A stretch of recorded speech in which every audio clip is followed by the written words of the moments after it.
Hey there, engineers. Human, not robot. Mr. Adam here, and I'm going to talk to you about being a robot.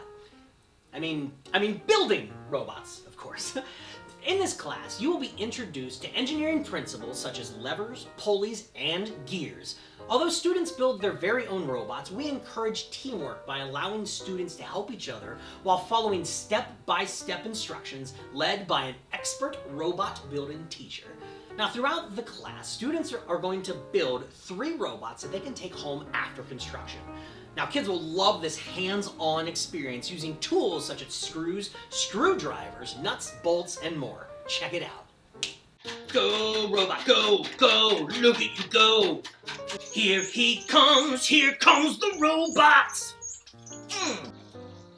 How cool is that? Now, an engineer is a person that looks at the world around them and asks, how can I make the world a better place by building or creating something new? How can you build a better future today?